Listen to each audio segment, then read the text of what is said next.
Well, the patient was about 30 to 35 feet down the hole, buried in a little bit of soil too. I initially tried to lift her out of the soil and she was pinned, so I had to do a little bit of digging underneath her before I could get the harness on and get the ropes attached to her and get her out of the hole. How long was she down there? I don't know what time the call came in. You'd have to ask somebody else exactly what time it came in. I was in the hole. I was in the hole for half an hour before we were able to get back out. So I was in for half an hour. She was in for probably an hour to an hour and a half. When you got here, what was her demeanor like? Was she talking to you? She was being quiet. I know she was in a lot of pain. I tell you, she was being a real trooper. She's the one, you know, that was really brave today because she was down there by herself for a long time. It's pretty scary down there. Not a lot of light. And she's probably not used to being in an environment like that. So she was being extremely brave and very cooperative. And I've got all the respect in the world for her.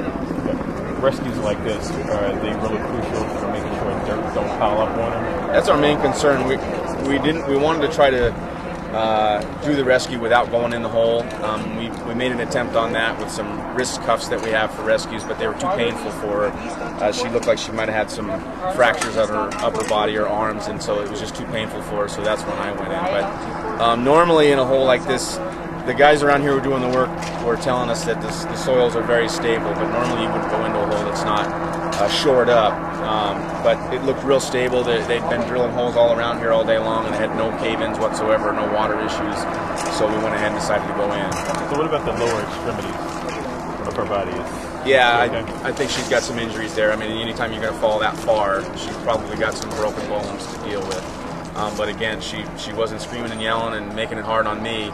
She was just very cooperative and extremely patient with us because it took us a little while, of course, to get her out. So she's a trooper. I was standing just off to the sides of her legs. There's a little bit of dirt around there that I could stand on. I had to make myself a little platform to stand, so I wasn't standing on her legs. That's probably what saved her from a greater injury, is that the fact that she was able to decelerate a little bit by rubbing up against the side. Why Lakewood? Big Harbor. They come from University Place. Puyallup has a team. Central Pierce has a team, and we're all part of this Peace Corps team of fighters. And there's a variety of other people that are here. But as far as rescue technicians that are on the Peace Corps team, there had to be at least 15 of them here, and we needed every single one of them. Now, I haven't talked to the medics to know what it was like.